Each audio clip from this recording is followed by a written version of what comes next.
চাকরি প্রত্যাশী প্রিয় ভাই ও বোনেরা, আশা করি আপনারা সবাই অনেক বেশি ভালো আছেন। আমি জানি আপনারা সবাই এই টাইপের ম্যাথগুলো অনেক বেশি ভয় পান, যে কিভাবে অঙ্কগুলো করবেন কি করবেন না। তো চলেন আমরা আজকে কিভাবে খুব সহজে এই অঙ্কগুলা বা এই টাইপের ম্যাথগুলো সলভ করা যায় সেটা শেখার চেষ্টা করব। তো আমরা প্রথমে কি লিখব? প্রথমে আমরা দেখব যে এই যে এখানে দেখেন, এই যে 1 এর উপর রুট, তারপর প্লাস, তারপর 1, তারপর রুট, তারপর প্লাস, এইভাবে যে জিনিসগুলো আছে, তাহলে এরকম যদি টাইপের থাকে তাহলে আমাদের প্রথম যে কাজটা বা যে কাজটা করা লাগবে সেটা হচ্ছে যে আমাদের রুটগুলা কিন্তু ভিনিশ করা লাগবে। তাহলে রুটগুলো ভিনিশ করার জন্য আমাদের কি করতে হবে?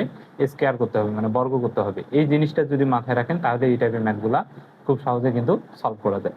তো চলেন তাহলে আমরা প্রথমে লিখি জিনিসটা, মানে প্রশ্নটা পুরোটা লিখি। এই যে প্রশ্নটা আমরা কিন্তু পুরোটা লিখছি। তারপর এখন আমাদের কাজ হচ্ছে উভয় পাশে কি করে দিব? বর্গ করে দিব। তাহলে এই যে এ স্কয়ার আর এই রুটে কি যাবে? কাটা যাবে না। তাহলে 1 plus root over 1 plus root over 1 plus x. তারপরে এই যে 2 দুগুণা কত? 4। 1 plus root over 1 plus x.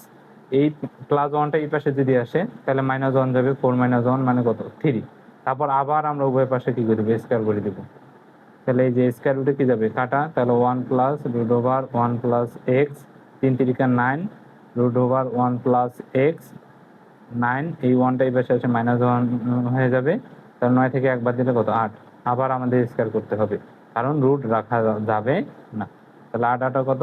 64। Square রুটে কি যাবে? কাটা। তাহলে 1 প্লাস এক্স 64। তাহলে এক্স ইকুয়াল কত? 64 মাইনাস 1 মানে কত? 63। তাহলে এক্স এর মান আমাদের কত বের হলো বলেন তো? এক্স এর মান আমাদের বের হলো 63। দেখছেন কিভাবে এই ম্যাথগুলা খুব সহজে করা যায়। তো আপনারা মাথায় রাখবেন যে স্কয়ার রুটে কাটা যাবে, মানে এইরকম টাইপের ম্যাথগুলা হচ্ছে যে আপনারা সবসময় বর্গ করে স্কয়ার করবেন, স্কয়ার করে যেন রুটগুলা বাদ যায়।